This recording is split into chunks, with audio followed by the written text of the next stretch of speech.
Bapak Ibu, bicara dalam konteks dialog kebangsaan dari sudut pandang iman Kristiani. Tapi sebelum itu saya mau memberi introduksi sekilas tentang apa itu bangsa. Jadi pernah ketika sidang Dokuritsu Chunbi Tusake, badan usaha untuk persiapan kemerdekaan Indonesia, itu Bung Karno mengemukakan dasar negara untuk pertama kali tanggal 1 Juni 1945. Beliau mengutip karya dari seorang etnolog dari Prancis namanya Ernest Renan. Dia menulis buku What is Nation? Bangsa itu apa? Buku itu menjadi rujukan dari para founding fathers kita. Intinya bahwa bangsa itu dengan membandingkan berbagai definisi yang lain, sekelompok orang yang diikat karena pengalaman nasib bersama, kesamaan perangai, dan menempati satu wilayah teritori tertentu. Dia membandingkan definisi dari Ernest Renan dan Otto Bauer. Maka Indonesia ini kapan menjadi bangsa? Sekarang ini kan kita ngomong bangsa Indonesia. Dulunya istilah bangsa itu kan nggak diperkenalkan dalam konteks modern. Nation sebagai pengertian modern itu produk masyarakat modern. Kata bangsa sendiri itu asalnya dari bahasa Sanskerta, Vamsa. Ada syair terkenal dari India, ditulis di abad ke-4 Masehi, namanya syair yang ditulis oleh Kalidasa, seorang pujangga India yang sangat terkenal. Dalam bukunya yang berjudul Ragu Wamsa. Jadi ragu itu nama marga di India, bukan ragu-ragu bahasa Indonesia. Vamsa itu artinya wangsa dari ragu. Karena dulu wangsa Sailendra, wangsa Sanjaya dikaitkan dengan pembangunan Borobudur, dikaitkan dengan pendiri kerajaan Sriwijaya yang namanya adalah konsep wangsa. Konsep wangsa itu yang menjadi bahasa Indonesia bangsa. Seperti kata vihara menjadi biara, vicaksana menjadi bijaksana. Kita ini nggak sadar bahwa perjalanan bangsa kita selama ribuan tahun itu kita menyerap dari berbagai macam bahasa. Dan untungnya orang India tidak menuntut hak cipta. Kalau sekarang orang Arab sedang menuntut hak cipta. Istilah nabi, rasul, kitab diklaim oleh mereka. Padahal Arabnya juga minjam dari Ibrani. Ibraninya minjam dari bahasa bangsa sebelumnya. Jadi sebetulnya namanya semua kita ini kan makhluk Tuhan. Bahasa itu kan produk budaya manusia yang menempati ruang waktu teritori tertentu. Nah, oleh karena kata wangsa atau bangsa dulu itu berkaitan dengan semua entitas masyarakat atau kelompok, ya, yang diikat oleh misalnya keturunan bersama, seperti keturunan Ragu, makanya Ragu Wamsa, Wangsa Barata, keturunan Barata, Wangsa Senduk, keturunan Senduk misalnya. Itu maknanya semula. Tidak ada konsep nasionalisme modern. Ernest Renan itu baru tahun 1882. Itu produk abad 19. Oleh karena itu kapan kita itu menyadari orang Minahasa, orang Jawa, orang Sunda, orang Batak itu jadi bangsa Indonesia? Dulu konsep ini nggak pernah ada. Ya bangsa Minahasa adanya, bangsa Jawa, bangsa Batak, bangsa Tionghoa, bangsa Bali, bangsa Sasak, semua itu bangsa. Makanya syair Ragu Wamsa itu menceritakan perjalanan seorang pangeran di tanah yang disebut Dwipantara, yang diterjemahkan jadi Nusantara. Dwipantara itu sendiri sebetulnya bahasa Sanskerta juga. Dwipa itu pulau, antara itu seberang, pulau-pulau di seberang. Di seberangnya apa? Di seberang benua ya. Jadi India dulu itu pusat, ini klaimnya orang India, dan pulau-pulau yang menyebar di timur India itu namanya Dwipantara. Entah itu Minahasa, entah itu Jawa, entah itu Kalimantan. Itu kalau kita melihat sejarah, prasejarah kita ya, prasejarah kita, tanpa melihat akar sejarah ini, bangsa ini gampang pecah. Makanya kalau sekedar Bhinneka Tunggal Ika berbeda-beda tetapi satu, tergantung siapa yang menafsirkan. Kita ngomong Bhinneka Tunggal Ika itu hanya basa-basi, buktinya labelisasi halal masih terus di mana-mana. Nah, halal menurut siapa? Kalau kita memang Bhinneka Tunggal Ika, bagi orang Bali babi itu halal, sapi itu haram. Bagi orang Islam sapi itu halal, babi itu haram. Lah kalau halal haram dipakai jadi stigmanya MUI, ini penuh terhadap kebangsaan kita. Dan orang Bali melawan, Bali berhasil. Kapan orang Minahasa melawan? Ini bukan provokasi, ini penegasan seorang kabur dengan identitasnya itu gampang ditaklukkan. Satu contoh, ada penulis Israel, ini asli orang Israel, jadi korban Holocaust, korban pembantaian Jerman itu. Dia ketakutan, mengalami trauma ketika keluarganya dibunuh, keluarganya dipersekusi.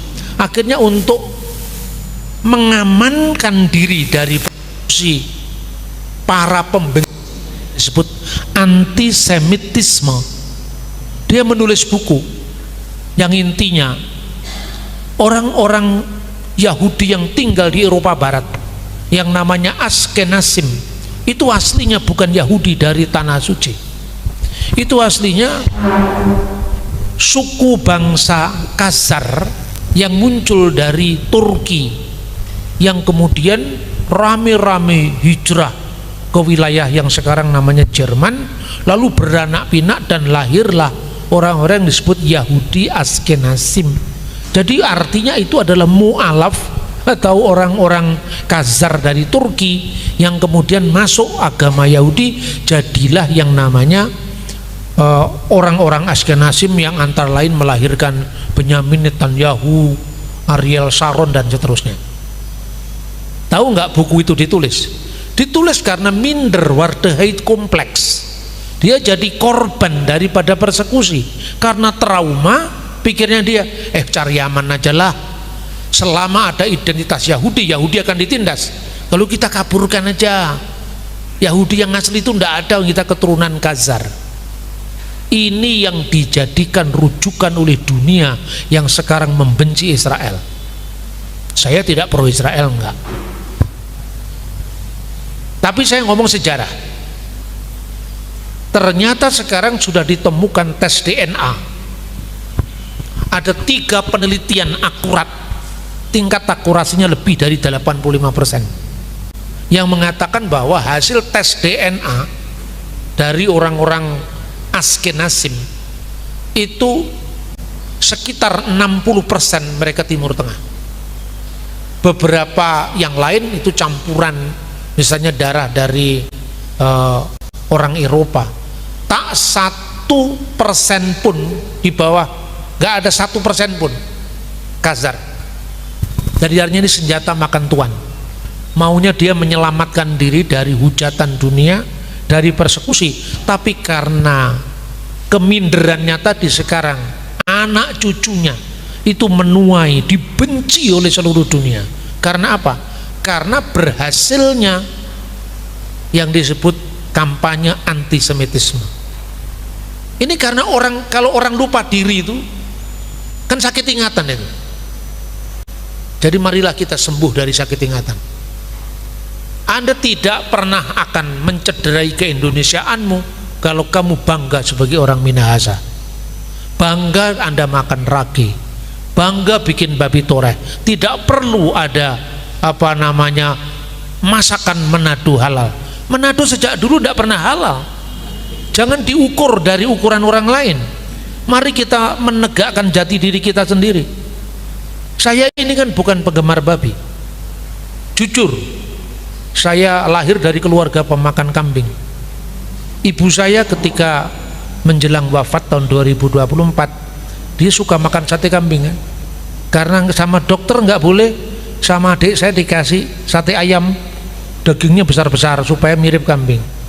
Digigit satu, ini bukan kambing, ini ayam. Dia sudah tahu. Itu saya lahir dari keluarga seperti itu.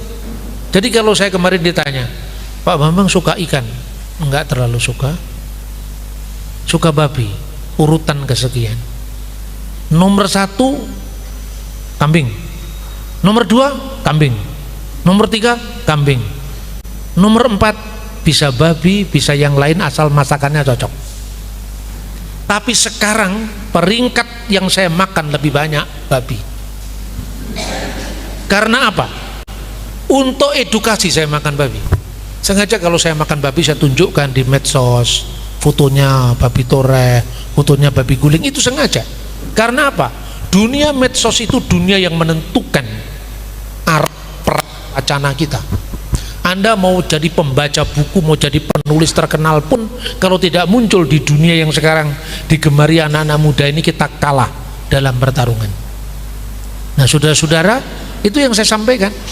Jadi perlu kita menggali akar budaya kita, hukum adat kita, yang menimbulkan kebanggaan bagi daerah kita masing-masing, dan tidak boleh ada penyeragaman, karena kita sudah bersumpah sakti Bhinneka Tunggal Ika. Kembali ke konsep bangsa tadi, 1894 Masehi, kemarin saya baru kunjungi situsnya di Pulau Lombok, khususnya di kota Mataram. Ketika Belanda menaklukkan Mataram, Puri Cakranegara diobrak-abrik, bukunya berserakan. Salah satu lontar yang ditemukan, lontar itu buku dari daun lontar itu ditemukan, namanya Kakawin Negara Kertagama, karya Empu Prapanca. Itu ditulis tahun 1365 ketika puncak kejayaan kerajaan Majapahit. Inilah awalnya nasionalisme kita. Jadi asalnya dari Pulau Lombok. Buku itu ditulis dalam bahasa Jawa kuno, karena bahasa administrasi kerajaan Majapahit itu Jawa kuno. Kalau bahasa internasionalnya bahasa Melayu, tetap bahasa Melayu, bahasa nasionalnya. Bahasa internasionalnya mungkin pakai bahasa Tionghoa, bahasa Sanskerta, tapi bahasa nasionalnya itu bahasa Melayu. Hanya bahasa administrasi kerajaan bahasa Jawa kuno.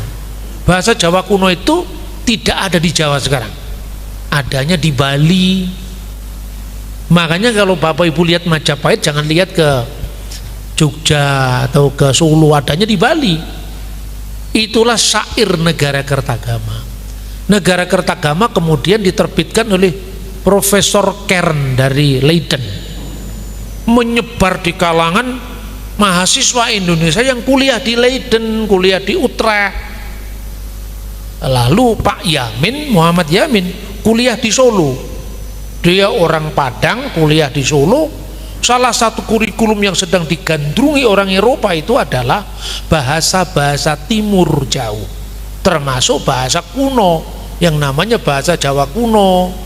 Bukan Sanskertanya, kalau Sanskerta kan internasional. Jawa kuno karena yang dikenal dalam bahasa tulis. Kalau bahasa lokal orang Tomohon sudah tertulis, mungkin juga akan dikenal di Eropa, karena yang lain-lain kan bahasanya lisan. Ini hurufnya tertulis dan ribuan naskah melestarikan. Akhirnya naskah-naskah itu dibawa ke Leiden. Sekarang perpustakaan terbesar Nusantara itu adanya di Leiden, termasuk Negara Kertagama. Dibacalah oleh Yamin, Soekarno.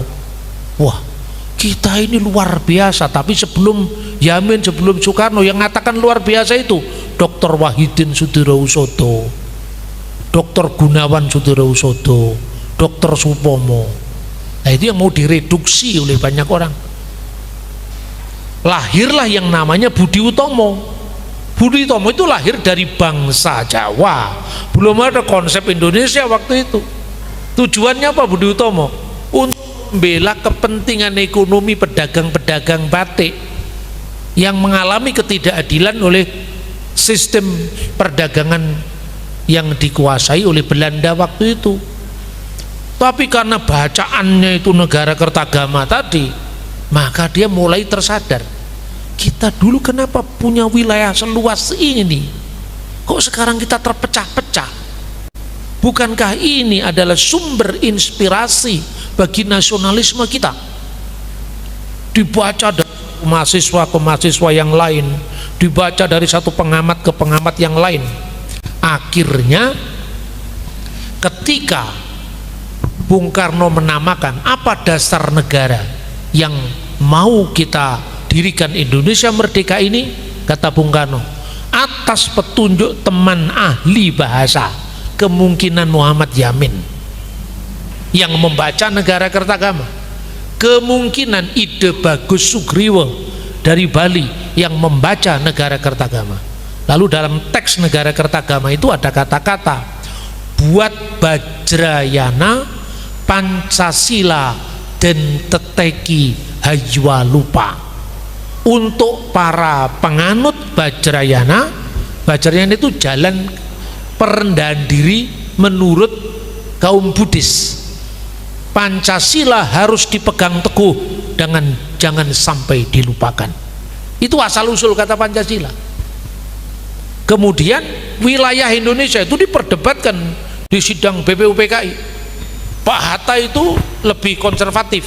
Dia mengatakan, enggak, kita jangan jadi negara yang mengekspansi yang lain. Papua itu bukan wilayah kita. Dia bilang, kenapa? Karena secara warna kulit rasnya mereka berbeda.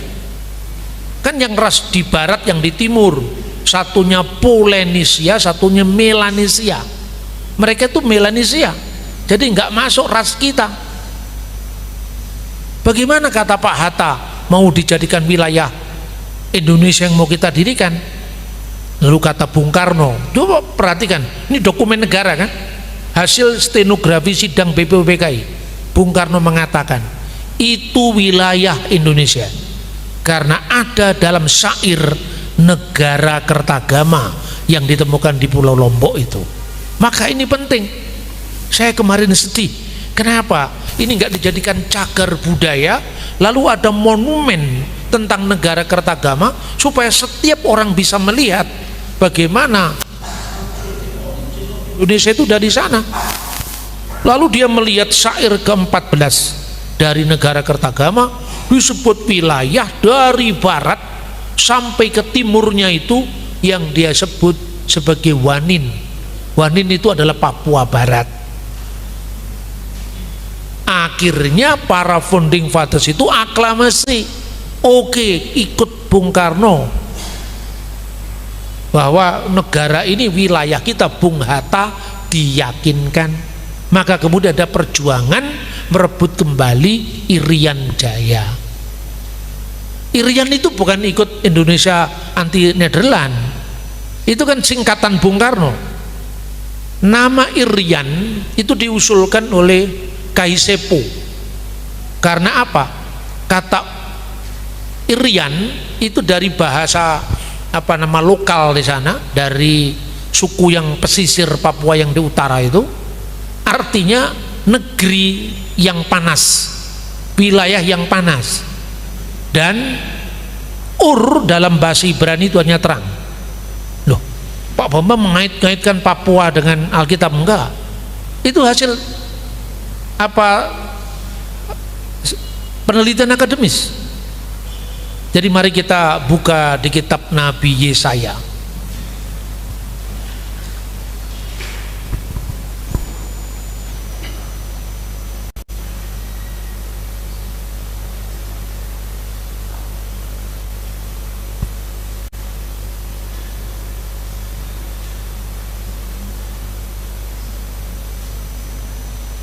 Ayat 15. Asal ini matanya sudah mulai tidak lihat.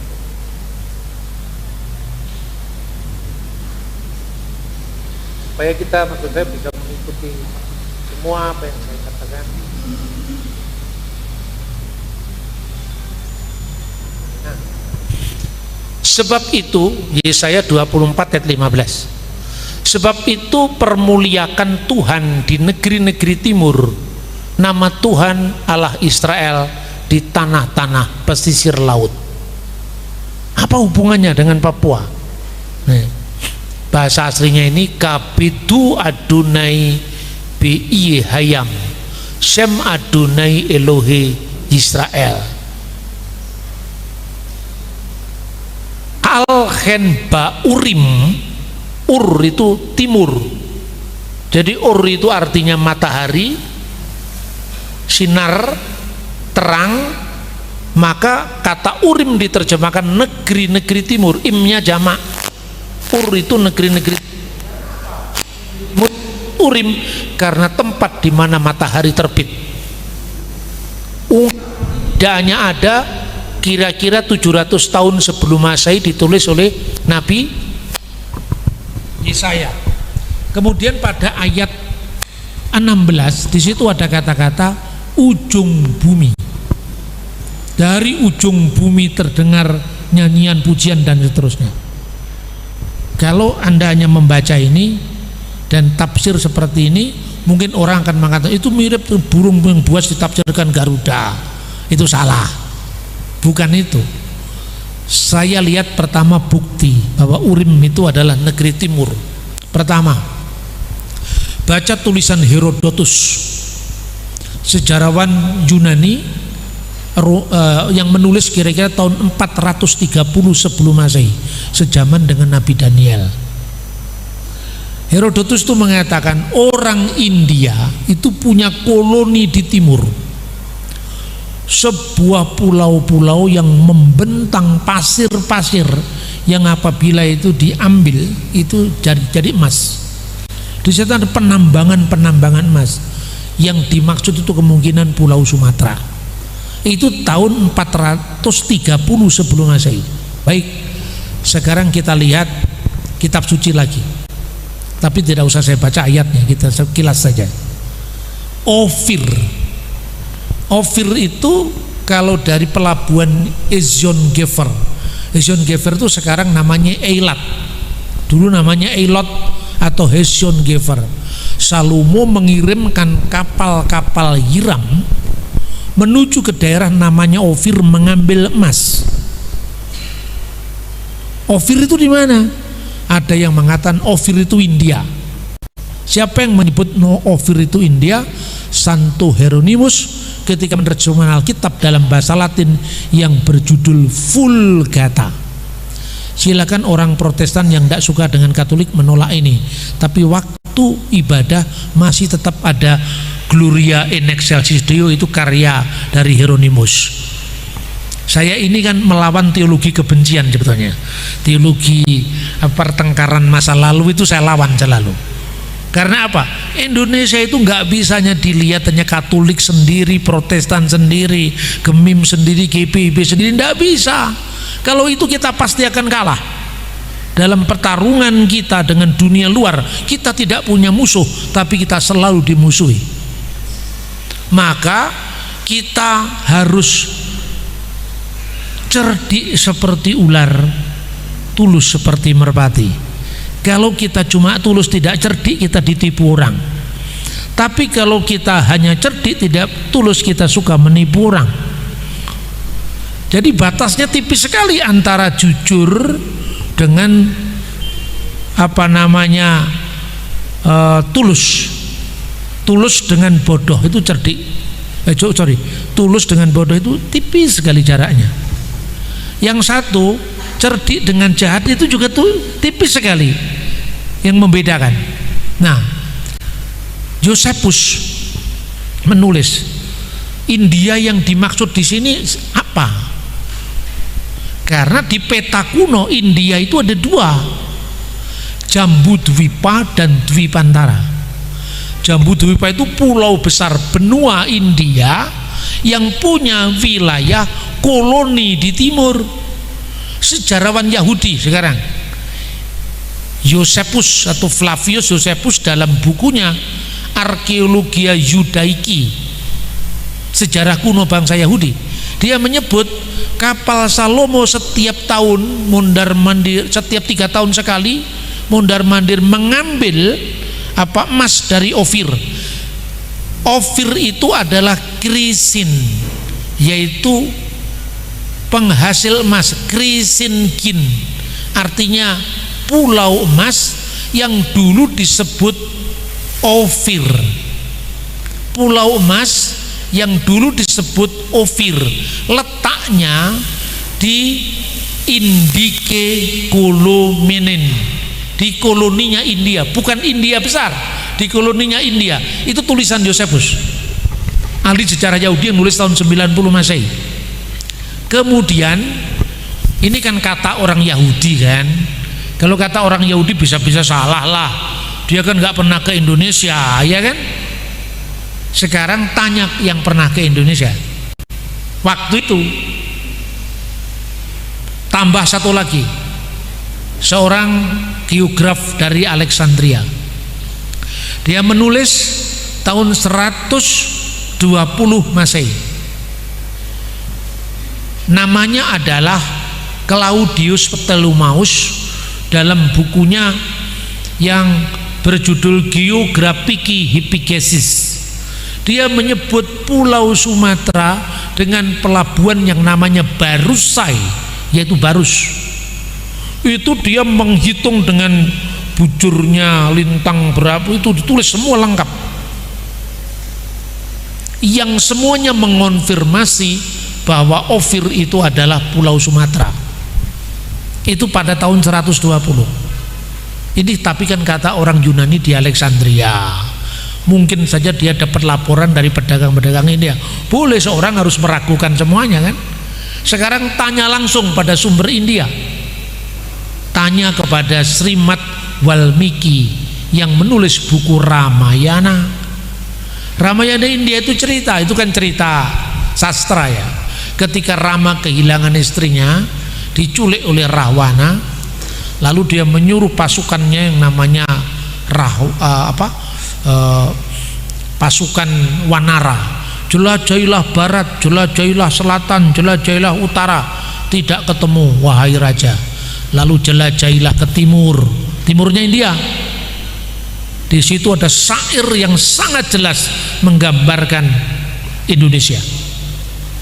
Bahkan nama Jawa muncul di sana. Yatnawanto Jawa Dwipam, jelajahilah pulau Jawa. Sapta Raju Pasobitam, yang memiliki 7 wilayah sebagai hiasan. Swarna Dwipa Karamanditam, Swarna Dwipa Rupiaka Dwipam, Swarna Dwipa Karamanditam. Pulau emas, pulau perak yang memiliki tambang-tambang emas. Lalu dia ceritakan, di sebelah paling timur dari Jawa itu, Jawa Dwipa Matikramnya Sisru nama Parwata, ada gunung yang tinggi, puncaknya bersalju menyentuh langit. Itu Jayawijaya. Itu ditulis tahun 150 Masehi. Ketika orang India sudah berlayar ke tanah Nusantara cari rempah-rempah dan cari emas, dan emas yang diambil dari Nusantara ini memenuhi pasar Eropa lewat jalur sutra. Ini sejarah, saya tidak ngomong ayat ya kan, tapi kan Alkitab itu mengandung sejarah, maka saya tunjukkan sejarahnya. Ini bahan saya kasih kuliah di BPMPR, saya kasih ke sini juga. Supaya apa? Yang Kristen juga paham. Ini bahan kuliah yang saya berikan di Sespimti Polri, yaitu makanya yang lain ngajar begini kan nggak bisa, karena nggak punya referensinya. Saya itu kalau nyanyi lagu India, saudara-saudara, bukan baca teksnya, nyanyinya saya bisa. Karmani wadikarasti mapale sukadacana, itu dari syair-syairnya Krishna pada Arjuna. Karena apa? Saya pikir bangsa ini kan punya tulang belulang besar, hasil dari peradaban besar, punya sejarah ribuan tahun. Kenapa hanya kita potong sejak munculnya agama Islam ke Nusantara? Kenapa kita tidak jelajah era Hindu, Buddha, bahkan pra-Hindu, pra-Buddha? Karena kalau kita batasi sejak masuknya Islam, maka di sini yang menentukan warna Indonesia adalah halal haramnya Islam. Makanya coba saya ingin tunjukkan kepada Bapak Ibu Saudara tentang gambarnya relief Candi Borobudur. Sudah saya bawa. Ini soal makanan. Yang saya sampaikan itu soal tata boga, soal makanan.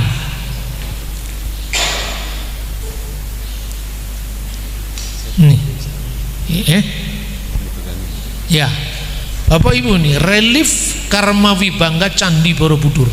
Ini orang-orang di zaman dulu, ya. Lalu ini ada binatang apakah? Gerangan? Babi ditusuk. Ini babi putar ini.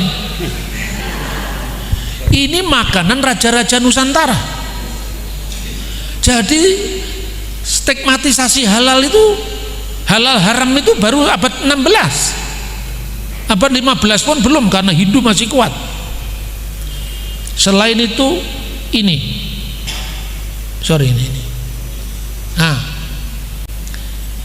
ini kambing guling. Ini gambarnya kambing guling.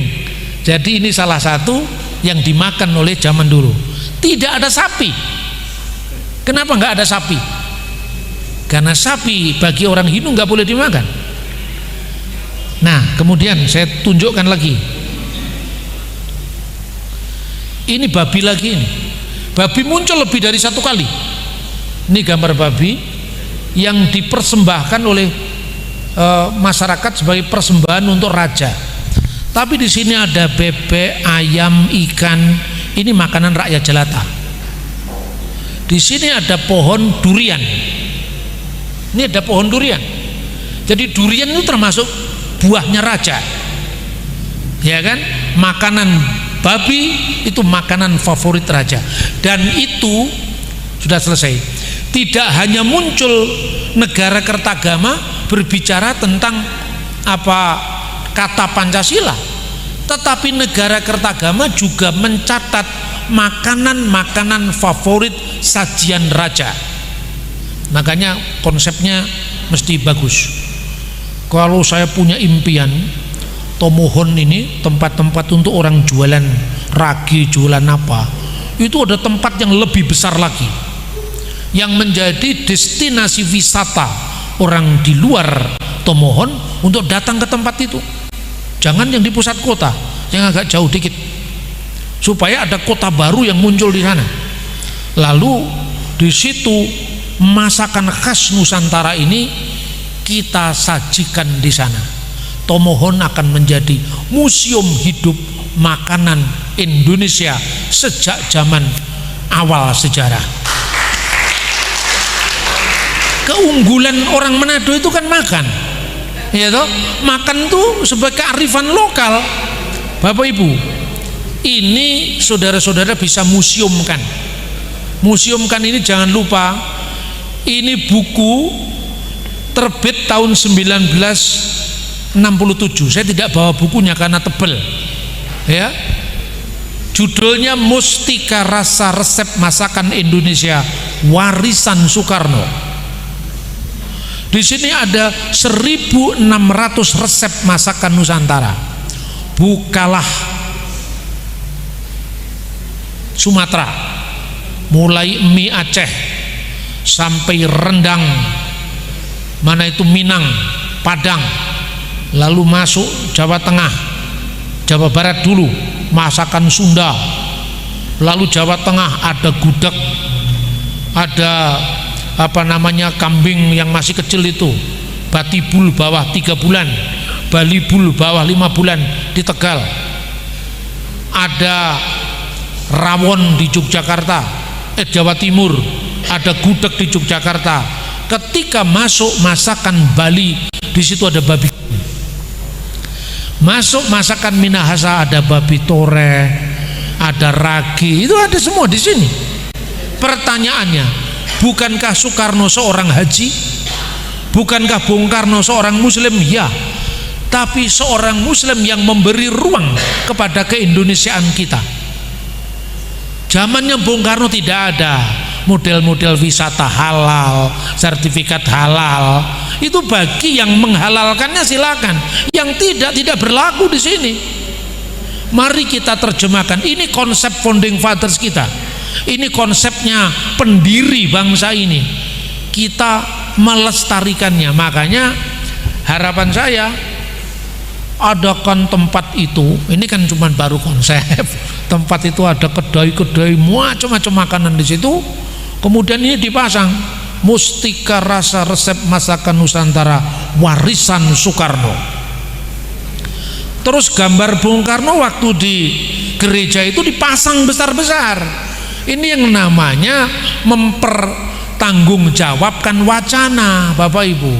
Coba kita pikirkan, Bu Wali, kita pikirkan pemerintah daerah, ayo kita bikin, mumpung hari masih siang, ya kan?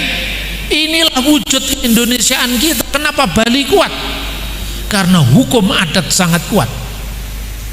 Bali itu tidak malu menunjukkan identitas. Kami ini Hindu, Trihita Karana. Kalau kamu mau bangun jalan tol tidak boleh lebih tinggi dari pura. Itu Bali aturan hukum adat. Di Jogja, Sultan punya kuasa. Kalau bangun jalan tol tidak boleh mengorbankan tanah rakyat. Tidak boleh pedagang-pedagang kecil terkorbankan karena fasilitas negara.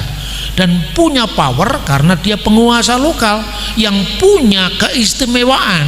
Jogja ini punya keistimewaan kita ini. Nah, karena itu kembali lagi dari yang pragmatis ini soal perut, ya. Sekarang kembali ke konsep nasionalisme lagi. Dari negara Kertagaraan inilah kemudian para founding fathers kita ini antara lain berdirinya Budi Utomo. Budi Utomo itu menginspirasi luar biasa. Maka salah seorang yang terinspirasi dengan Budi Utomo itu namanya adalah Raden Mas siapa ini? Suryo, siapa itu yang pendirinya koran bahasa Melayu pertama. Tirto Adi Suryo, Raden Mas Tirto Adi Suryo. Saya selalu kalau menyebutnya saya sebut Raden Mas. Karena apa? Karena jangan sampai kearifan lokal Jawa itu dikalahkan dengan pendatang-pendatang baru. Terus kemudian, wah ini Raden dicitrakan feodal, Raden dicitrakan itu anti masyarakat kecil. Enggak lah, itu kearifan lokal. Saya ini punya gelar ningrat Jawa dan saya pakai. Gelar saya itu Kanjeng Pangeran, itu lebih daripada Raden Mas saya pakai itu. Pak Bambang feodal. Apa feodal apa? Saya makan ragi di pinggir jalan kok feodal. Saya makan indomie di pinggir jalan juga biasa. Tinggal bagaimana kita mendefinisikan feodalisme itu. Nah, kemudian dari Budi Utomo itu menjadi corong perjuangan. Koran bahasa Melayu ini kan penting sekali karena memperjuangkan rakyat, advokasi terhadap tanah yang dikuasai oleh pemerintah kolonial itu dilakukan. Buruh yang tidak mendapatkan haknya itu dilakukan terus sampai akhirnya di Batavia orang-orang yang sekolah hukum zaman Belanda, Mr. van der Rechten, kayak kalau dari Manado Pak Maramis, dari Sumatera Hatta, Yamin, Agus Salim, ngumpul semua di Batavia. Nah, inilah yang kemudian karena dorongan pemerintah Belanda, mereka kan menjadi terpelajar. Jadi Belanda itu nggak semuanya jelek juga, itu memberi pendidikan kepada kita.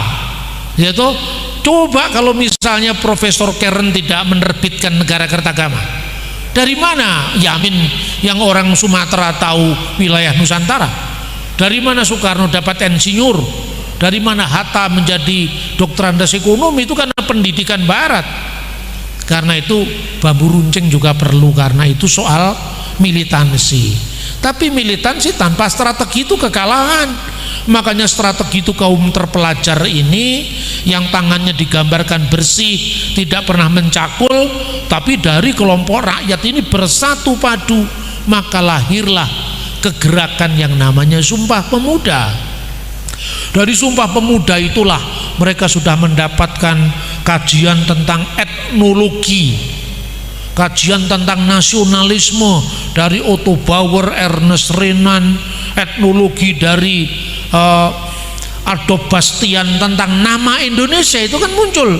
Sebelumnya kita ini namanya ganti-ganti untuk mengikat keseluruhan teritori yang sekarang kita namakan Indonesia. Pertama, dia disebut dengan Dwi Pantara, bahasa Sanskerta, pulau-pulau di seberang. Kemudian ketika Kertanegara Raja Singasari dari Jawa Timur memiliki konsep Mandala Dwi Pantara untuk mengamankan rempah-rempah yang diambil dari Pulau Celebes, dari cendana, kulit penyu dan seterusnya, itu dibawa ke pasar Eropa, dipungut teks di Jawa supaya Cina tidak langsung menguasai Nusantara. Makanya ada transitnya di Jawa. Itulah yang membuat Nusantara tetap ada ketergantungan satu pulau dengan pulau lain sebelum waktu itu yang dinamakan adik kuasa besar itu Cina menguasai Nusantara. Ini sistem proteksi lokal wilayah. Kemudian dari situ nama Dwi Pantara diindonesiakan jadi Nusantara. Makanya ada Nusaina, Nusa Laut di Ambon, ada Nusa Penida di Bali. Karena kata Nusa itu bahasa lokal kita, bahasa Austronesia menggantikan kata Dwipa, bahasa Sanskerta. Habis itu kemudian pernah Dowes Dekker mengusulkan kata Insulinde. Insulinde itu negara-negara kepulauan, negara-negara laut. Karena Dowes Dekker itu orang Kristen, diambil dari Yesaya 24 ayat 15 ini. Negeri-negeri yang disebut Ba'iye Hayam, negeri kepulauan laut itu dalam bahasa Latin, Alkitab bahasa Latin itu namanya adalah insulim, bukan insulin.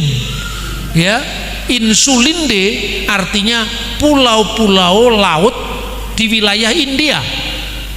Terus setelah Insulinde enggak populer, Ki Hajar Dewantara mengusulkan istilah Nusantara. Ketika Belanda datang menyebut tanah ini India Timur. Setelah itu jatuh ke tangan Belanda 1800 disebut sebagai Nederlands Indie. Lalu kata Nusantara, Dwipantara itu lewat kajian-kajian Yamin, Sanusi Pane, Soekarno, Hatta, itu kemudian menjadi lebih ngetren bersamaan dengan para etnolog dari Inggris. Kemudian dibakukan nama Indonesia menjadi Indonesia, diperkenalkan oleh seorang etnolog dari Jerman yang bernama Adolf Bastian. Maka 1928 mereka sepakat menamakan nation yang menyatu dari berbagai macam nation ini yang dinamakan Indonesia. Maka kami putra dan putri Indonesia mengaku bertumpah darah satu, yaitu tumpah darah Indonesia. Ini wilayah teritori, karena sebuah bangsa harus punya teritori, ya kan? Mengaku kami berbangsa satu, bukan lagi bangsa-bangsa tapi bangsa. Kita leburkan keminahasaan kita dari bangsa Minahasa menjadi bangsa Indonesia. Kita leburkan kejawaan kita. Trikoro Darmo dulu berjuang untuk bangsa Jawa, sekarang bangsa Indonesia. Yong Batak, kata bangsa Batak, bangso Batak menjadi bangsa Indonesia. Karena apa kita sepakat? Karena ada payungnya, payungnya Bhinneka Tunggal Ika dari negara Kertagama juga. Makanya dengan konsep Bhinneka Tunggal Ika itu tidak mau meleburkan keminahasaan kita menjadi tanpa identitas. Kita tidak pernah diminta menghilangkan ketionghoaan kita, kejawaan kita, kekristenan kita, keislaman kita, tapi kita hanya diminta tidak harus sama, tapi bisa bersama-sama dari bangsa-wangsa Batak, Jawa, Minahasa menjadi bangsa Indonesia. Kenapa kita rela? Karena ada payung berbeda-beda. Kepelbagaian kita tidak dihapus, tidak diseragamkan, tidak di stigmakan halal haram menurut satu orang, tapi kita bisa menjadi satu bangsa, yaitu bangsa Indonesia. Lalu yang terakhir, apa yang mengikat kita? Sementara para founding father ini masih semua Holland spreken, mereka semua berbahasa Belanda, lancar berbahasa Belanda, tapi luar biasanya bahasa Melayu itu kita angkat jadi bahasa persatuan. Karena sekalipun orang Tomohon pakai bahasa lokal, namanya apa bahasanya? Tumbulu. Tapi kita punya bahasa logat Melayunya, yang itu tadi dong deng dong tadi, dorang deng orang kan, dia orang dengan dia orang. Iya toh, kita punya ngana-ngana itu. Ngoni mau apa? Ngoni bikin apa? Kalau ngomong ikang jadi ikang, sholat tiang, ya kan? Ini sama dengan apa yang dikatakan di Ambon. Kalau kita bilang dorang di sana bilang apa di Ambon itu? Katong. Seolah-olah katong pun hidup ini hanya for tete manis, iya kan? Tete manis itu Tuhan Yesus. Ini menjembatani Melayu Riau, beda dengan ini. Tapi semua dari ujung timur sampai ujung barat, ketika orang Manado ngomong misalnya di Batavia, orang Batak ngerti. Ketika orang Batak ngomong dengan bahasa Melayu, orang Manado ngerti. Ini aja kita angkat, kita namakan Melayu jadi bahasa Indonesia. Inilah keindonesiaan kita. Dari Sumpah Pemuda baru lahirlah Negara Kesatuan Republik Indonesia yang dasarnya Pancasila. Jadi bangsa Jawa itu bisa bubar, bangsa Indonesia itu bisa bubar karena Jawa sudah bubar. Tapi dari bangsa menjadi suku bangsa. Suku itu kan artinya kaki sebetulnya. Jadi ibarat kita punya badan, ya, badan kita melebur jadi satu. Ini kakinya ini banyak sekali. Ini kaki 1000. Indonesia itu satu badan besar kaki 1000. Dan kaki 1000 itu bukan yang Anda bayangkan di bawah itu. Kaki 1000 itu kaki-kakinya adalah kebataan kita, kejawaan kita, keminahasaan kita, kerawonan kita, kegudekan kita, keragean kita, kebabitorean kita. Itu bagian dari Indonesia.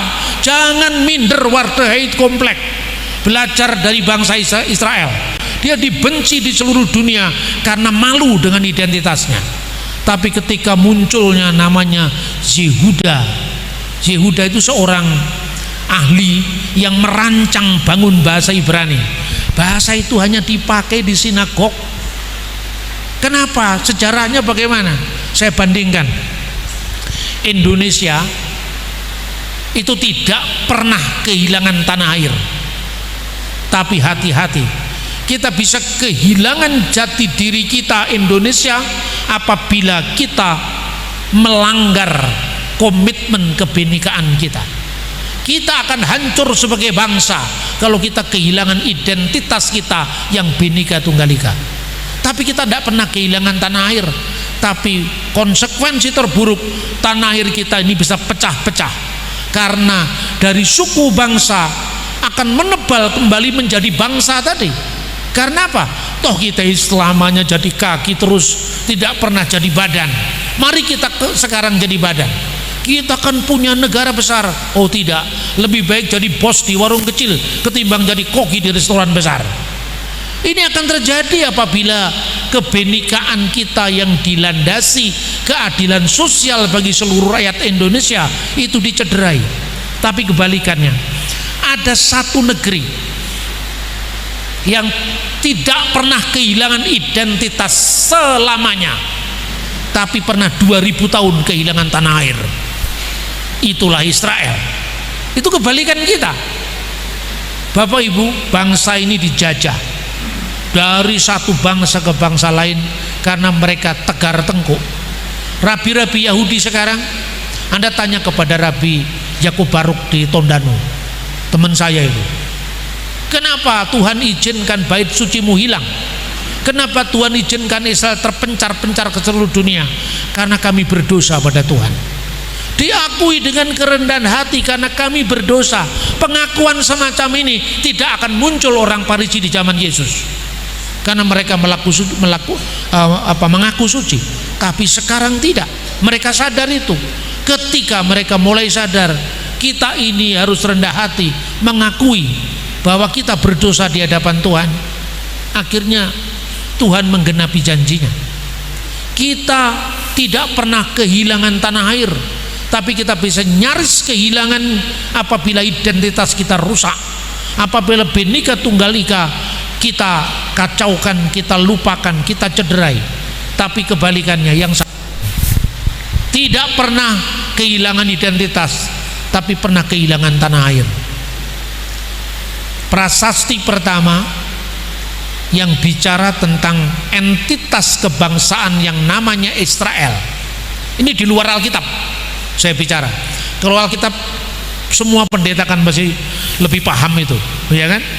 Tapi saya bicara sejarah sekuler.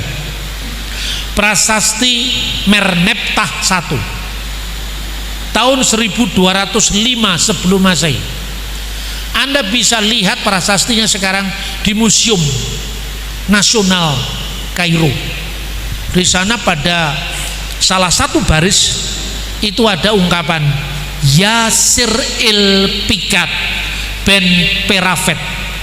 Israel sudah tidak ada lagi, sudah binasa, keturunannya tidak ada lagi. Berarti prasasti ini ditulis jauh setelah Eksodus, keluarnya Israel dari tanah Mesir. Israel pernah berjaya dari monarki Israel. Raja pertamanya Saul, kedua Daud, ketiga Salomo. Prasastinya ada. Maka saya bilang, saya tidak membaca Alkitab, saya membaca prasasti sejarah. Anda lihat kalender pertanian di zaman Raja Salomo, itu Anda bisa akses langsung di Google. Dulu harus dilihat di Museum Museum Istanbul. Tertulis apa di sana? Musim-musim menuai gandum, menanam benih. Itu ada dalam prasasti kalender Geser, ditulis dalam bahasa Paleo Hebrew yang sejaman dengan Raja Salomo tahun 930 Masehi. Negeri ini pecah jadi dua.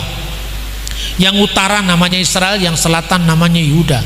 Yang di utara Anda bisa membaca prasasti di zaman Raja Omri, bapaknya Ahab. Prasasti batu Mesa yang ditemukan di Yordan tahun 850 sebelum Masehi, tertulis Omri Melek Israel, Omri Raja Israel. Keturunan Daud namanya Rahabeam. Ada banyak prasastinya di sana. Sekarang sudah dibuka untuk umum, yaitu penemuan bait suci pertama dari zaman Raja Daud. Baru saja tahun lalu dibuka untuk umum. Di sana ada prasasti yang namanya prasasti Teldan. Ada kata-kata yang kunci di situ, Bet David, rumah Raja Daud. Itu pada saat kedua kerajaan pecah. Lalu Israel di utara bertahan sampai tahun 722 sebelum Masehi. Kerajaan Yehuda tahun 586 sebelum Masehi. Lalu 539 Kores Agung mengeluarkan dekrit yang namanya dekrit Kores Agung.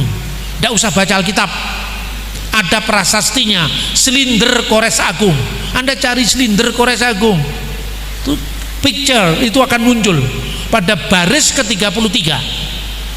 Pada baris ke-33 dikatakan, dan raja memberikan dekrit agar semua tawanan Babel diizinkan pulang ke negara mereka masing-masing dan difasilitasi oleh raja untuk membangun rumah suci bagi dewanya masing-masing.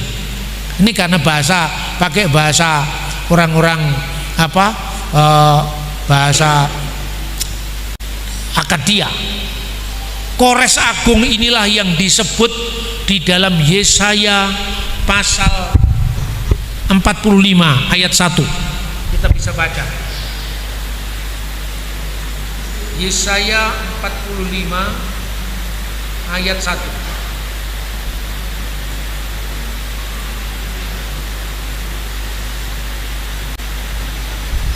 Beginilah firman Tuhan, inilah firmanku kepada orang yang kuurapi, kepada Kores yang tangan kanannya kupegang, supaya aku menundukkan bangsa-bangsa di depannya dan melucuti raja-raja, supaya aku membuka pintu-pintu di depannya dan supaya pintu-pintu gerbang tidak tinggal tertutup. Ayat 4, oleh karena hambaku Yakub dan Israel pilihanku, maka aku memanggil engkau dengan namamu, menggelari engkau sekalipun engkau tidak mengenal aku.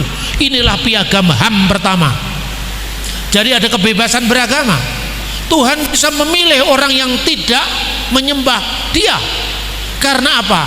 Ukuran kebenaran bukan sekedar ortodoksi, formulasi iman yang sama, tetapi juga ortolatri, penyembahan yang benar, tetapi yang bisa dilihat semua orang, ortopraksi, praksis hidup yang benar. Maka kata Gus Dur, kalau kamu berbuat baik kepada semua orang, tidak akan tanya agamamu. Ini ada di prasasti Kores Agung. Lalu korban perang yang dikalahkan oleh Kores Agung namanya Raja Nebonidus, penggantinya Nebukadnezar, mengakui kekalahannya karena dia lalai menyembah kepada dewanya. Ini clear sejarah. Kenapa saya mengutip Kores Agung? Saudara-saudara, pada saat Herodotus tahun 430 dia menulis tentang kehidupan Kores Agung. Sejarawan yang menyebut tentang Krisin Pulau Emas tadi juga menyebut Kores Agung, tapi penuh legenda karena kebesarannya. Kadang-kadang ya tokoh itu kan dibesar-besarkan juga, ya kan? Tapi tidak lama berselang setelah itu muncul zamannya Aristoteles dan Plato di wilayah Yunani. Apa yang diagung-agungkan oleh Plato? Negara dalam bentuk republik. Siapa yang menginspirasi demokrasi? Aristoteles. Dunia semua itu terperangah, kagum-kagum dengan Plato, kagum-kagum dengan Aristoteles. Tapi ada seorang penulis yang juga membaca Plato, namanya Xenophon. Xenophon itu melihat, ingat ya, demokrasi belum tentu mendatangkan keadilan. Karena apa? Demokrasi itu kan one man one vote, satu orang satu suara. Sekalipun kau adalah tukang sayur, suaramu sama dengan profesor, rektor di perguruan tinggi. Jadi kamu sekolah baik-baik, sekolah pinter-pinter, mereka beranak banyak-banyak, suaranya sama di TPS. Inilah yang namanya peternakan manusia. Dan ini spirit Isabel yang muncul kembali di era modern ini.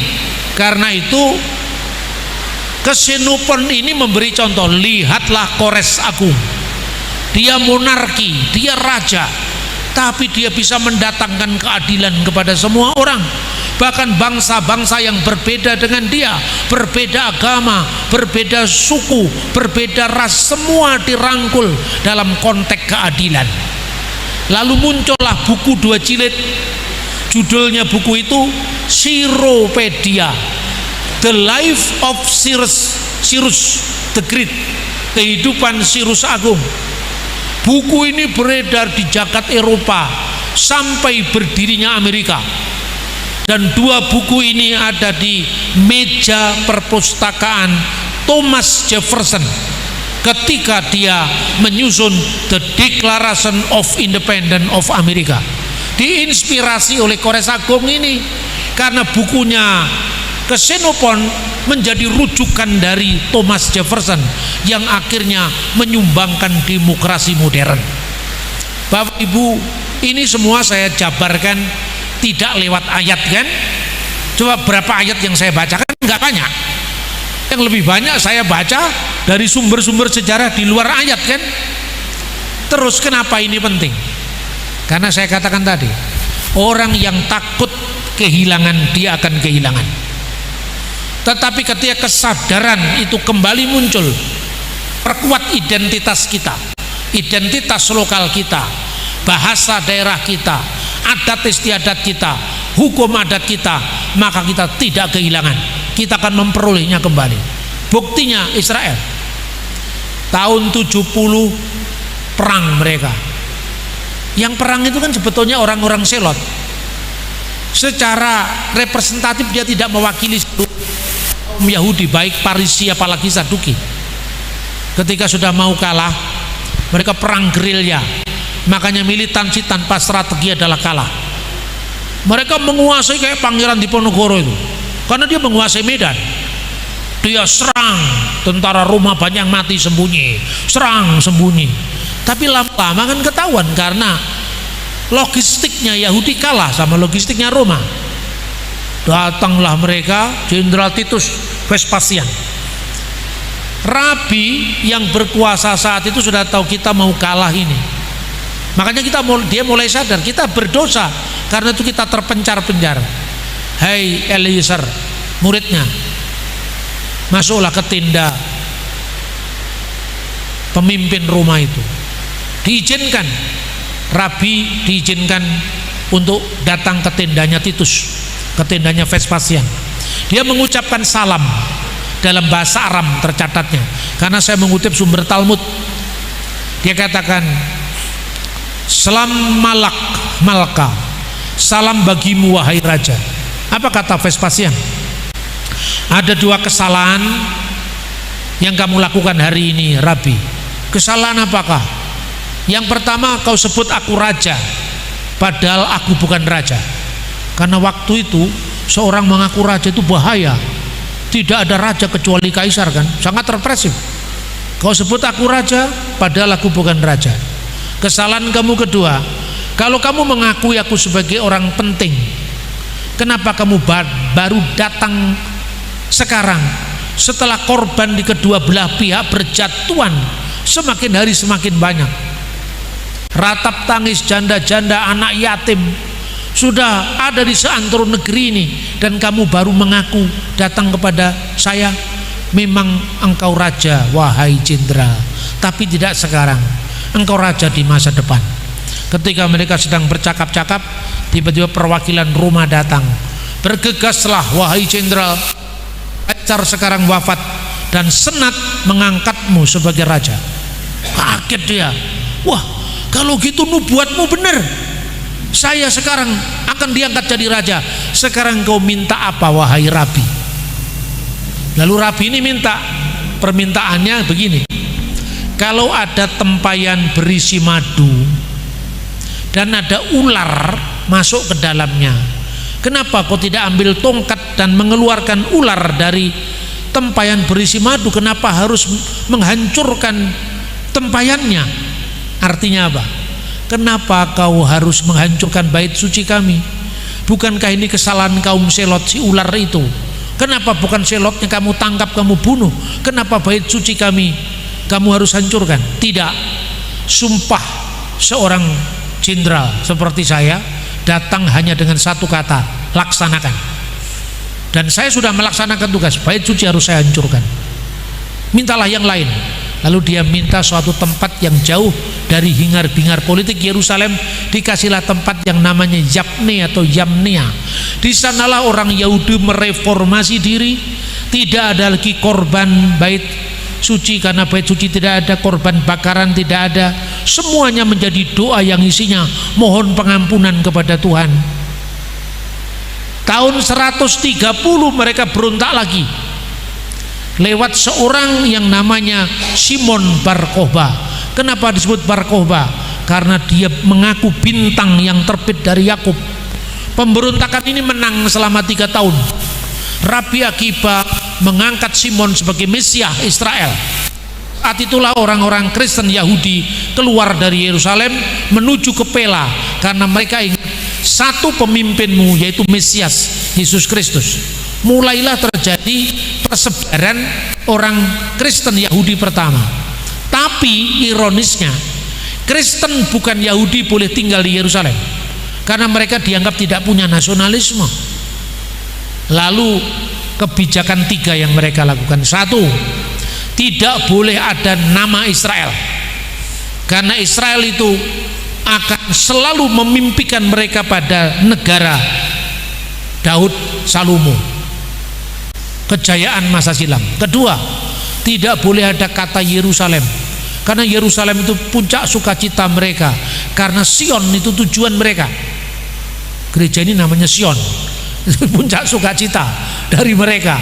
Kemudian yang kedua, kota itu diganti namanya dari Yerusalem menjadi Alia Capitolina. Kota itu dibaktikan kepada dewa Jupiter. Provinsi Yudea dan provinsi Syria disatukan dengan nama baru Syria Palestina. Itu tahun 135. Kenapa digantikan Palestina? Karena Filistin itu musuh bebuyutannya Israel.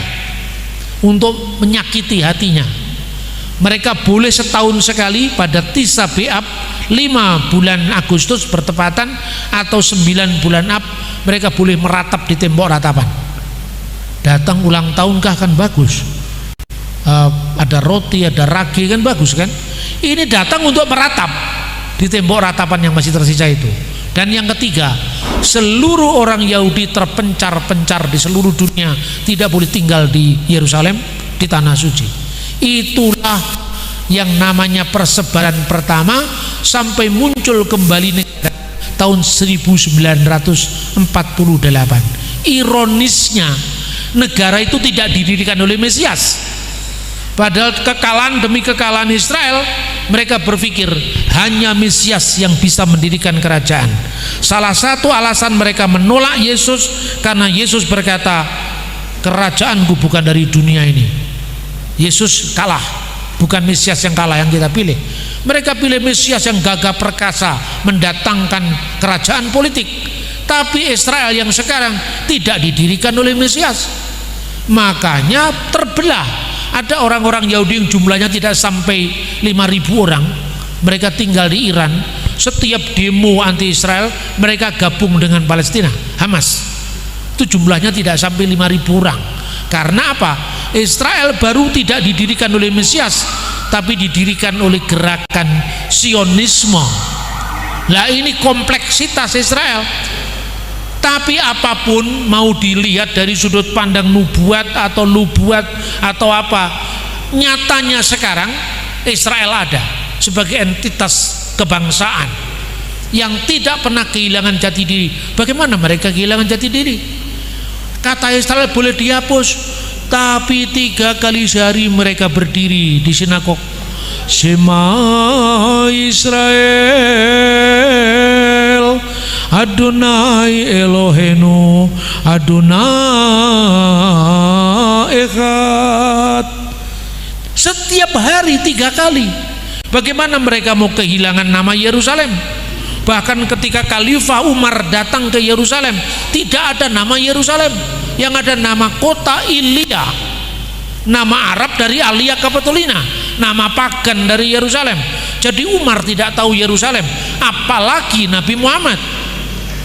Karena Mi'raj itu kan peristiwa meta historis, bukan peristiwa sejarah. Nah ini saya bukan berdiri sebagai pembela Israel, saya hanya meluruskan sejarah. Karena apa? Pelajaran pertama yang ingin saya sampaikan, kapan negara ini mulai bangkit dan bisa mewujudkan realitas eksistensi mereka sebagai bangsa, ketika mereka menyadari kembali kami ini Israel. Tidak seperti yang ditulis oleh yang mengatakan Askenazim itu gerakan Khazar, yang ternyata tes DNA 1% pun tidak ada darahnya Turki. Kita Bhinneka Tunggal Ika, berbeda-beda tetapi satu. Menjadi Indonesia tidak meleburkan kekristenan kita demi toleransi, tidak. Toleransi harus diikuti dengan integrasi. Kalau orang datang ke wilayah Bali, orang harus tunduk pada hukum adat Bali. Di Bali ada orang Muslim di Karangasem. Mereka itu sudah diakui di sistem hukum adat mereka di Banjar, dan mereka punya simbol di pura. Artinya kalau ada orang lain masuk, mereka yang harus menjamin. Dan jaminannya bukan berarti saya jamin Pak mereka boleh datang, tidak. Hukum adat harus dipatuhi. Jadi artinya salah satunya, waktu nyepi lampu harus mati, tidak boleh melakukan apapun, karena itu hukum adat yang berlaku. Itu di Bali. Israel juga seperti itu, punya aturan.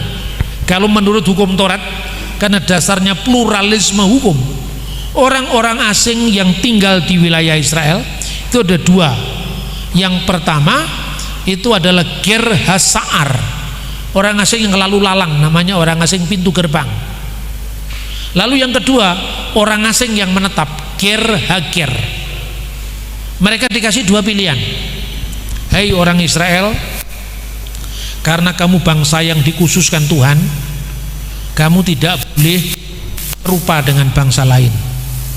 Karena itu yang lain boleh makan babi. Berdasarkan hukum Nuh, Israel tidak boleh.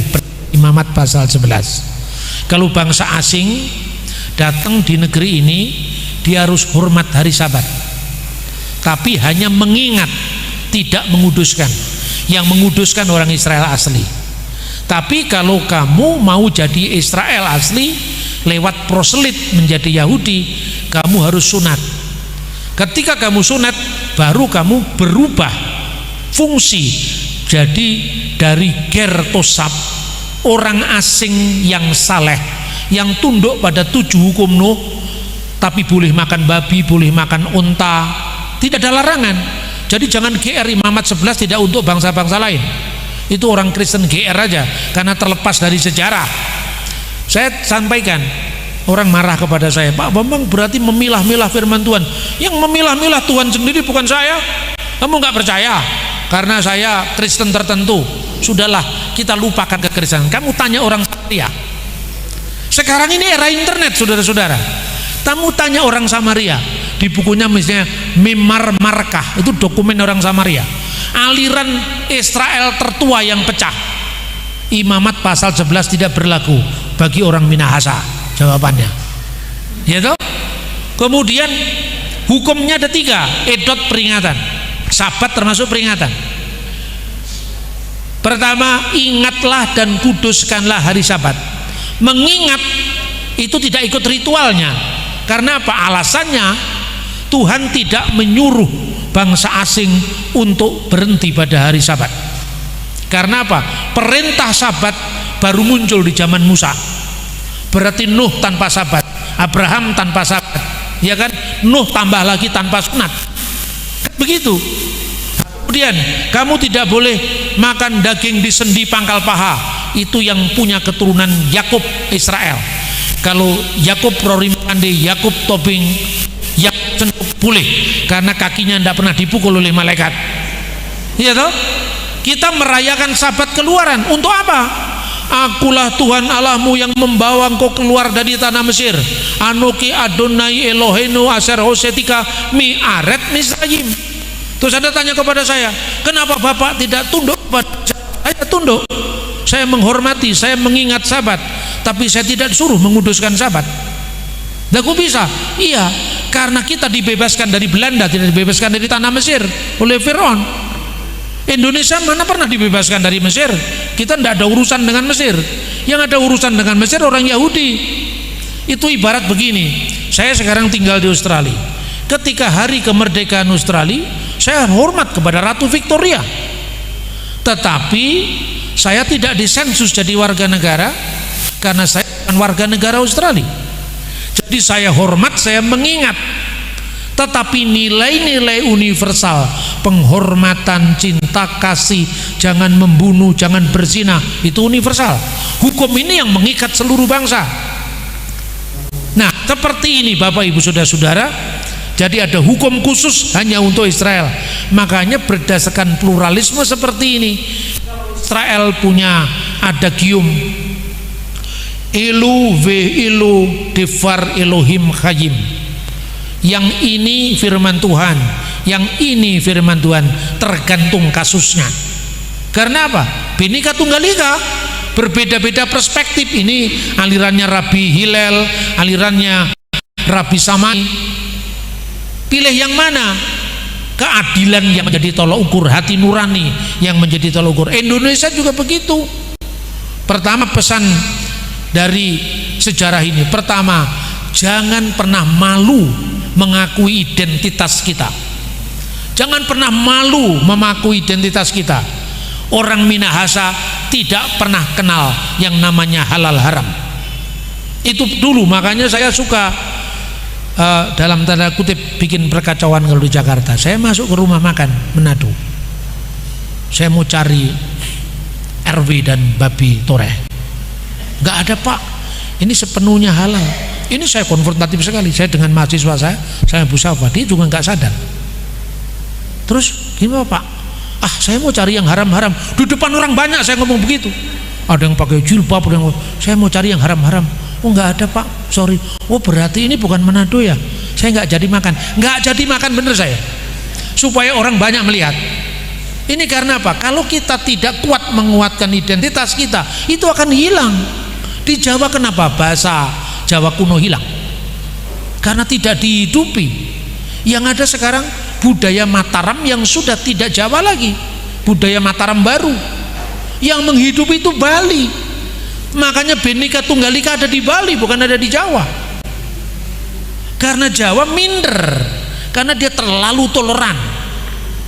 Sementara orang yang datang ke sana tidak siap mengintegrasi diri. Jadi antara toleransi dan integrasi itu harus diterjemahkan dalam kebijakan publik.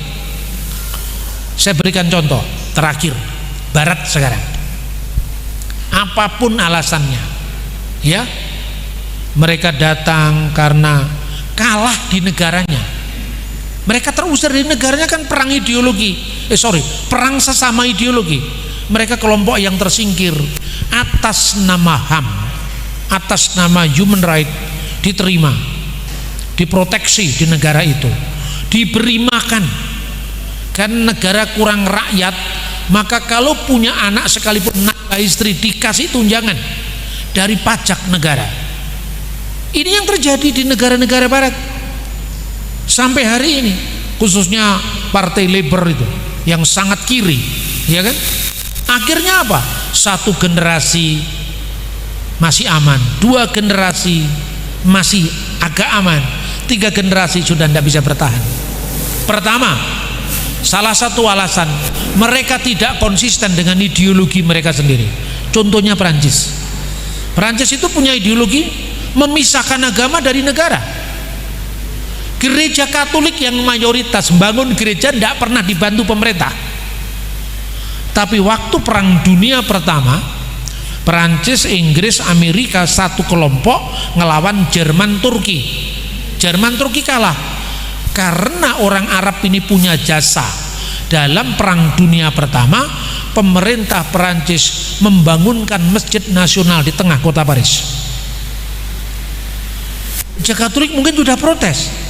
Loh, kita aja yang warga negara asli bayar pajak tidak pernah telat, tidak pernah disumbang oleh negara. Bagaimana negara melanggar undang-undang sendiri untuk memberi ruang kepada orang asing? Oh, ini beda kasus. Kalian harus tahu ini beda kasus. Karena ini kita penghormatan kepada tamu. Tamu kita kasih fasilitas. Ini kasusnya berbeda. Oke lah, satu generasi imam-imamnya sadar diri. Kita ini numpang di sini. Kita mengakui hukum lokal. Kan begitu.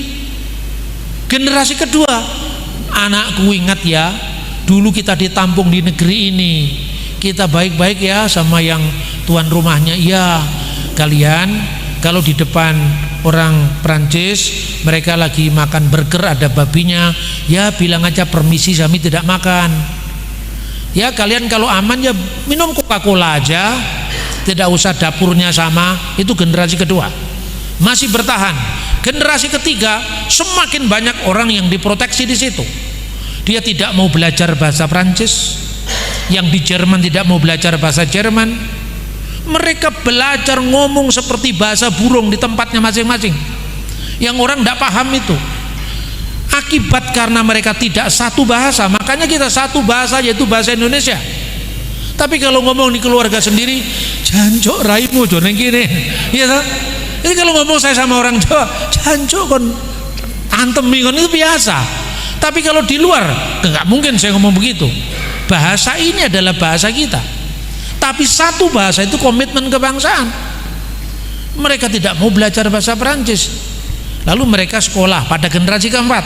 Teman saya Etienne Nevo, orang dari Perancis, pernah datang ke forumnya ISCS untuk memberi problem negaranya. Itu tahun 2004. Saya sama Mas Ulil Absar Abdallah saya undang, kita ada pertemuan. Bagaimana kita mendengar Perancis dari orang Perancis sendiri. Dia cerita banyak. Tapi sekarang beda. Karena apa? Teman-teman imigran ini yang semakin banyak itu tahun 2004, kira-kira 20 tahun lebih yang lalu sudah seperti itu. Mereka nuntut jilbab kami dilarang di sekolah pemerintah. Ini saya ngomongnya jangan ada dusta di antara kita. Kalau saya ngomong saya perhalus, akarnya tidak akan ketemu. Kita dilarang pakai jilbab. Itu dia bilang, loh yang dilarang itu bukan hanya jilbab, salib juga dilarang. Karena sekularisasi kan, kipak Yahudi juga dilarang. Kami ini di sini sudah bergenerasi-generasi, mungkin sudah 10 generasi. Kalau di sekolah pemerintah kami tidak pakai salib, karena simbol-simbol ini nggak boleh ada di sekolah pemerintah. Tapi kalau kita mau bikin simbol salib, bikin sekolah sendiri, sekolah Katolik. Kalau Yahudi mau bikin kipak, bikin yeshiva sendiri. Lah ini sekolah pemerintah. Dia nuntut kami harus pakai jilbab. Alasannya apa? Karena kami tidak bisa memisahkan agama dari negara. Atiullah wa ati rasul wa ulil amri minkum. Dasarnya mereka. Loh, memang agamamu tidak mengenal pemisahan agama dan negara. Tapi kamu tinggal di mana? Jangan lupa, kamu di sini pendatang.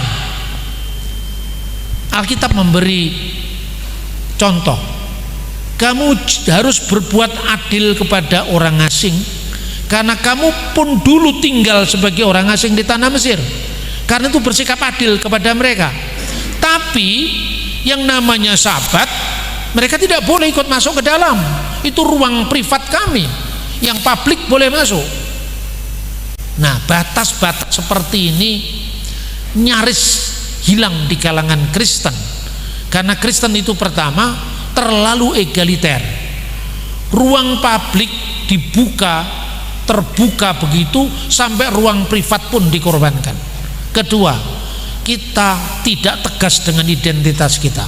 Saya katakan, saya kemarin pakai udeng Bali dengan baju Jawa yang pakai wayang, itu saya sengaja. Karena apa? Keindonesiaan saya tidak menghilangkan identitas kita. Karena saya masih baca Ramayana, baca Bhagavad Gita, masih agak ke Bali-Balian. Tidak ada identitas Kristen saya. Karena apa? Identitas itu saya sampaikan di mana? Kalau di forum kebangsaan, saya tidak perlu harus mengatakan penonjolan diri saya, tapi hanya orang supaya tahu kalau saya Kristen, saya Jawa, dan saya bangga jadi Kristen, dan saya tidak malu mengakui kejawaan saya. Saya ditanya, Pak Bambang, Anda kalau ngomong agak hati-hati dong. Kenapa? Anda kan minoritas. Siapa bilang saya minoritas? Kamu yang minoritas. Jawa itu terbanyak. Jadi kamu Minang lebih kecil dari saya, kamu hati-hati dengan saya. Lu maksud saya agama apa enggak? Saya milih suku saya. Kenapa milih suku? Karena Anda tidak bisa berpindah suku, tapi Anda bisa berpindah agama. Dijamin oleh artikel 18 Deklarasi Universal Hak Asasi Manusia yang diratifikasi oleh Undang-Undang Hak Asasi Manusia tahun 99. dasar hukumnya jelas, ya kan? Saya pilih Jawa. Kenapa? Ini identitas yang melekat, tidak bisa saya ubah. Saya nggak bisa, saya mau pindah jadi Minahasa, saya cukup makan rage, tidak perlu jadi pindah jadi Minahasa. Kulit saya terlalu putih, itu warisan, itu bukan pilihan. Tapi kalau agama itu pilihan, karena dijamin oleh undang-undang. Jangan ada dusta di antara kita. Kenapa Iran dan Saudi menolak deklarasi HAM? Berbusa-busa mereka mengatakan HAM kami berbeda dengan HAM Barat. HAM Barat itu hamburger, kami beda punya HAM. Saya kejar terus, karena saya ini kan dalam tanda kutip kan agak nakal kan saya ini. Ini kecil saya itu nakal bener saya. Jadi akalnya banyak. Makanya ketika anak saya yang bungsu nakal itu mamanya tobat-tobat itu. Saya bilang itu dia bilang itu urusanmu itu. Genmu ini paling dablek ini. Itu enggak apa-apa, tapi saya bilang begini, oke, saya kejar terus. Tadi ngomong apa saya? Tentang apa? Oh, jangan ada dusta di antara kita. Ketika deklarasi HAM itu diusulkan, ya kan? Yang nolak itu kan dua, Iran sama Arab. Karena apa alasannya? Demokrasi Barat hanya mengandung pengakuan akan hak-hak individu, tidak mengakui haknya Tuhan. Nah ini bersayap ini. Haknya Tuhan itu Tuhan nggak bisa dipotret. Tuhan mana? Nggak bisa dikonfirmasi langsung. Hak asasi itu cuma dua, publik dan privat. Hak individu dan hak publik. Hakmu untuk mendapatkan jaminan kebebasan, misalnya beragama, itu dibatasi oleh kebebasan saudaramu juga untuk beragama. Hanya itu, tidak ada hak Tuhan. Tapi kita ini kan bangsa religius. Saya kejar terus, religius yang beragam atau religius tunggal. Saya kejar terus. Kalau religius beragam, itu sumpahnya nenek moyang kita loh. Kok bisa Pak? Baca naskah Sunda. Nah, saya mulai melebar ke Sunda kan, padahal saya Jawa. Coba baca naskah Sunda. Ini ada orang Sunda, Bang A.A. Sudirman. Ini ada Engkus. Tanya sama dia, apa isinya Siska Kanda Engkarsian itu abad ke-7 Masehi. Ada stratifikasi hukum. Itu yang disebut Stephen teori kalau bahasa hukumnya. Di mana produk-produk aturan di bawah tidak boleh bertentangan aturan di atasnya. Loh, bangsa kita sudah punya konsep Stephen teori abad 7 Masehi sebelum munculnya hukum Barat. Ini luar biasa. Apa bunyinya di sana? Stratifikasi ketaatan itu seperti mangku bumi bakti diratu. Artinya perdana menteri harus taat pada hukumnya raja. Berarti dia tidak boleh mengeluarkan peraturan yang bertentangan dengan atasannya, hukumnya raja. Lalu ratu bakti di dewata, raja berbakti pada Tuhan. Loh, dewata itu mestinya Tuhan yang tertinggi. Asalnya dari bahasa Sanskerta, ista dewa. Dewa itu sembahan, ista itu yang tunggal. Itu Tuhan yang esa. Berarti kan nggak ada Tuhan selain dia. Ya menurut kamu Siwa yang tertinggi, menurut dia Buddha yang tertinggi. Karena itu tidak stop di dewata. Sekalipun Alkitab bahasa Batak menerjemahkan Elohim jadi dewata. Debata mula jadi Napoleon. Seperti kata vihara jadi biara, dewata jadi debata. Itu bahasa Batak. Tapi debata ini menurut agama masing-masing. Artinya teologi agama-agama kita yang kita anggap benar oleh kita, yang dianggap dia satu-satunya jalan kebenaran dan hidup, itu menemukan batas ketika orang Islam juga berkata al-Islam ya'lu, Islam itu tertinggi, wala yu'la ilaih, tidak yang lebih tinggi daripada Islam. Maka ditambah lagi dewata bakti di yang. Dewata berbakti pada yang. Lah yang itulah yang terpelihara di bahasa kita dengan sembahyang. Menyembah Tuhan itu menyebar dari barat sampai ke timur. Yang itulah artinya Tuhan. Berarti apa? Teologi agama-agama itu menemukan batas klaim kebenaran tatarannya masing-masing di bawah prinsip pengakuan tentang Tuhan secara nasional yang sekarang kita sebut ketuhanan yang Maha Esa dalam Pancasila. Oh, ini luar biasa. Pertanyaannya sekarang, kamu terjemahkan ke apa? Terjemahkan ke soal hukum, soal makanan. Itu yang tertinggi, kan Tuhan yang tertinggi. Kita religius, kita harus mengambil alih hukum agama kita. Ya, tapi karena agama tidak satu, maka hierarki ketaatan ini bukan bersifat hierarkis tunggal pada mengerucut di atas, tapi hierarkis kolegial. Jadi hierarkis kolegial itu pada dataran tertinggi pengakuan tentang kebaikan agama masing-masing, keunggulan agama masing-masing, kesukuan masing-masing itu menemukan batas karena ada suku yang lain, ada agama lain, ada kebenaran bagi agama lain. Kalau konsep ini kita terjemahkan, ya artinya kenasionalan kita tidak menghilangkan kelokalan kita, maka hukum adat itu menjadi payung yang baik di dalam rangka untuk mempertahankan jati diri kita sebagai lokalitas.